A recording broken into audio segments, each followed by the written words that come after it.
আসসালামু আলাইকুম। কঠিন বিপদের মুহূর্তে আল্লাহ তাআলা কিভাবে তার পয়গম্বর মূসা আলাইহিস সালামকে হেফাজত করলেন অর্থাৎ বাঁচিয়ে দিলেন, শুনুন সেই কাহিনী। শিশু মূসাকে তার মা বাক্সের মধ্যে ভরে পানিতে ভাসায় দিল। বাক্সটি সরাসরি ফিরাউনের ঘাটে ভিড়ল। স্বয়ং ফিরাউনের স্ত্রী আসিয়া বাক্সটি পেলেন। এই শিশুটিকে নিয়ে এখন কি করবেন আসিয়া আলাইহিস সালাম? তিনি কি স্বামীকে বলে দেবেন নাকি লুকিয়ে রাখবেন? এই চিন্তাকর অবস্থায় ফিরাউন দেখে ফেলল। ফিরাউন হত্যা করার সিদ্ধান্ত নিল। কিন্তু আসিয়া আলাইহিস সালাম তাকে বোঝালেন, এ আমার নয়নের আলো, একে পুত্ররূপে গ্রহণ করুন। তার ভালোবাসার কাছে হার মানতে হলো ফিরাউনকেও।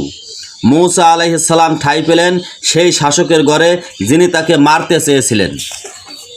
কিন্তু আর এক অলৌকিকতা, শিশু মূসা কোনো দাসীর দুধ স্পর্শ করলেন না। সুযোগ বুঝে বোন মারিয়াম বুদ্ধি করে নিয়ে এলেন সেই দাত্রীকে, যিনি ছিলেন শিশুটির আসল মা ইউকাবাদ। তিনি নিজের সন্তানকে ফিরে পেলেন রাজকীয় নিরাপত্তায়, নিজের দুধ পান করানোর জন্য। বড় হওয়ার পর একদিন শিশু মূসা আলাইহিস সালাম খেলার ছলে ফিরাউনের দাড়িতে থাপ্পড় মারলেন। ফিরাউন তাকে চিনতে পেরে ক্রোধে উন্মত্ত, হত্যা করতে উদ্যত হলো। কিন্তু আসিয়ার পরামর্শে পরীক্ষা হলো হীরা আর জ্বলন্ত অঙ্গার দিয়ে। মূসা আলাইহিস সালাম হীরা ছেড়ে অঙ্গার মুখে পুরে দিলেন।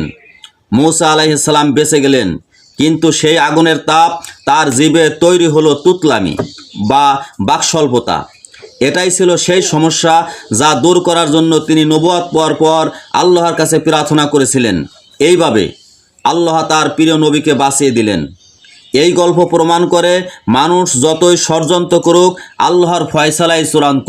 সুতরাং যত ষড়যন্ত্রই হোক, যত বিপদ আসুক না কেন, আপনারা আল্লাহর কাছে সাহায্য চাইবেন। পৃথিবীর কোনো শক্তি আপনাকে পরাজিত করতে পারবে না ইনশাআল্লাহ।